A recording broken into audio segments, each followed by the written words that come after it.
This is the reading for day 354 of the year 2022, and the date, December 20th, 2022. I'm reading from the New Living Translation of the Chronological One-Year Reading Bible. Today's scripture is in the book of Hebrews.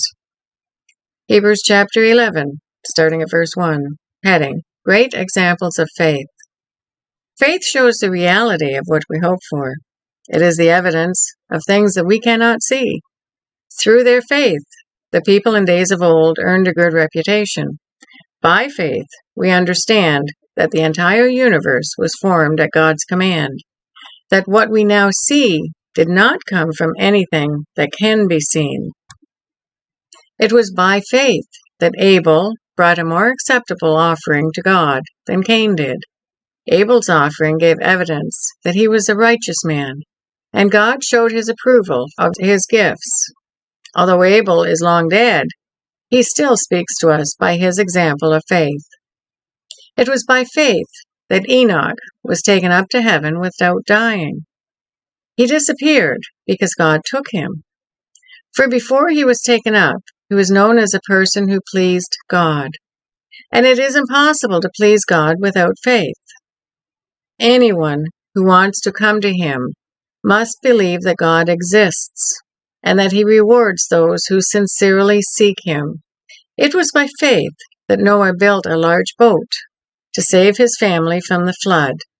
He obeyed God, who warned him about things that had never happened before.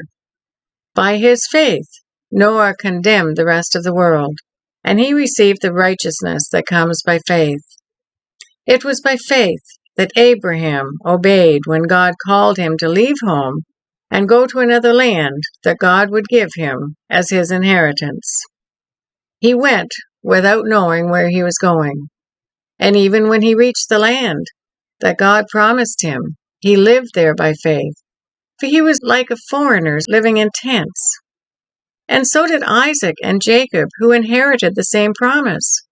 Abraham was confidently looking forward to a city with eternal foundations, a city designed and built by God. It was by faith that even Sarah was able to have a child, though she was barren and was too old. She believed that God would keep his promise, and so a whole nation came from this one man who was as good as dead, a nation with so many people that, like the stars in the sky and the sand on the seashore, there was no way to count them. All these people died, still believing what God had promised them. They did not receive what was promised, but they saw it all from a distance and welcomed it. They agreed that they were foreigners and nomads here on earth. Obviously, people who say such things are looking forward to a country they can call their own. If they had longed for a country they came from, they could have gone back. But they were looking for a better place, a heavenly homeland. That is why God is not ashamed to be called their God, for he has prepared a city for them. It was by faith that Abraham offered Isaac as a sacrifice when God was testing him. Abraham, who had received God's promises, was ready to sacrifice his only son, Isaac, even though God had told him, Isaac is the son through whom your descendants will be counted. Abraham reasoned that if Isaac died, God was able to bring him back to life again. And in a sense, Abraham did receive his son back from the dead. It was by faith that Isaac promised blessings for the future to his sons, Jacob and Esau. It was by faith that Jacob, when he was old and dying, blessed each of Joseph's sons and bowed in worship as he leaned on his staff. It was by faith that Joseph, when he was about to die, said confidently that the people of Israel would leave Egypt. He even commanded them to take his bones with them when he left. It was by faith that Moses' parents hid him for 3 months when he was born. They saw that God had given them an unusual child, and they were not afraid to disobey the king's command. It was by faith that Moses, when he grew up, refused to be called the son of Pharaoh's daughter. He chose to share the oppression of God's people instead of enjoying the fleeting pleasures of sin. He thought it was better to suffer for the sake of Christ than to own the treasures of Egypt, for he was looking ahead to his great reward. It was by faith that Moses left the land of Egypt, not fearing the king's anger. He kept right on going, because he kept his eyes on the one who is invisible. It was by faith that Moses commanded the people of Israel to keep the Passover and to sprinkle blood on the doorposts, so the angel of death would not kill their firstborn sons. It was by faith that the people of Israel went right through the Red Sea as though they were on dry ground. But when the Egyptians tried to follow, they were all drowned. It was by faith that the people of Israel marched around Jericho for 7 days, and the walls came crashing down. It was by faith that Rahab, the prostitute, was not destroyed with the people in her city who refused to obey God, for she had given a friendly welcome to the spies. How much more do I need to say? It would take too long to recount the stories of the faith of Gideon, Barak, Samson, Jephthah, David, Samuel, and all the prophets. By faith, these people overthrew kingdoms, ruled with justice, and received what God had promised them. They shut the mouths of lions, quenched the flames of fire, and escaped death by the edge of the sword. Their weakness was turned to strength. They became strong in battle and put whole armies to flight. Women received their loved ones back again from death, but others were tortured, refusing to turn from God in order to be set free. They placed their hope in a better life after the resurrection. Some were jeered at, and their backs were cut open with whips. Others were chained in prisons. Some died by stoning. Some were sawed in half, and others were killed with a sword.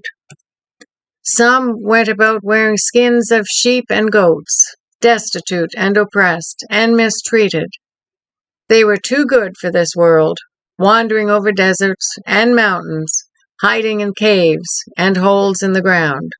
All these people earned a good reputation because of their faith. Yet none of them received all that God had promised, for God had something better in mind for us, so that they would not reach perfection without us. Heading: God's discipline proves His love. Hebrews chapter 12, starting at verse 1. Therefore, since we are surrounded by such a huge crowd of witnesses to the life of faith, let us strip off every weight that slows us down, especially the sin that so easily trips us up. And let us run with endurance the race God has set before us. We do this by keeping our eyes on Jesus, the champion who initiates and perfects our faith. Because of the joy awaiting him, he endured the cross, disregarding its shame. Now he is seated in the place of honor beside God's throne. Think of all the hostility he endured from sinful people. Then you won't become weary and give up. After all, you have not yet given your lives in your struggle against sin. And have you forgotten the encouraging words God spoke to you as His children? He said, "My child, don't make light of the Lord's discipline, and don't give up when He corrects you. For the Lord disciplines those He loves, and He punishes each one He accepts as His child." As you endure this divine discipline, remember that God is treating you as His own children. Whoever heard of a child who is never disciplined by his father? If God doesn't discipline you, as He does all His other children, it means that you are illegitimate and are not really His children at all. Since we respected our earthly fathers who disciplined us, shouldn't we submit even more to the discipline of the Father of our spirits and live forever? For our earthly fathers disciplined us for a few years, doing the best they knew how, But God's discipline is always good for us, so that we might share in His holiness. No discipline is enjoyable while it is happening. It's painful. But afterward, there will be a peaceful harvest of right living for those who are trained in this way. So take a new grip with your tired hands and strengthen your weak knees. Mark out a straight path for your feet, so that those who are weak and lame will not fall, but become strong. Heading: A call to listen to God. Work at living in peace with everyone, and work at living a holy life, for those who are not holy will not see the Lord. Look after each other, so that none of you fails to receive the grace of God. Watch out that no poisonous root or bitterness grows up to trouble you, corrupting many. Make sure that no one is immoral or godless like Esau, who traded his birthright as the firstborn son for a single meal. You know that afterward, when he wanted his father's blessing, he was rejected. It was too late for repentance, even though he begged with bitter tears.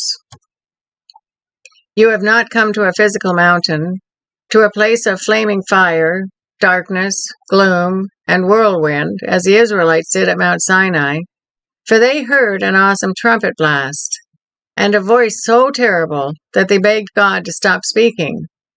They staggered back under God's command. If even an animal touches the mountain, it must be stoned to death. Moses himself was so frightened at the sight that he said, "I am terrified and trembling." No, you have come to Mount Zion, to the city of the living God, the heavenly Jerusalem, and to countless thousands of angels in a joyful gathering. You have come to the assembly of God's firstborn children, whose names are written in heaven. You have come to God Himself, who is the judge over all things. You have come to the spirits of the righteous ones in heaven, who have now been made perfect. You have come to Jesus, the one who mediates the new covenant between God and people, and to the sprinkled blood, which speaks of forgiveness instead of crying out for vengeance like the blood of Abel. Be careful that you do not refuse to listen to the one who is speaking. For if the people of Israel did not escape when they refused to listen to Moses, the earthly messenger, we will certainly not escape if we reject the one who speaks to us from heaven. When God spoke from Mount Sinai, His voice shook the earth. But now He makes another promise.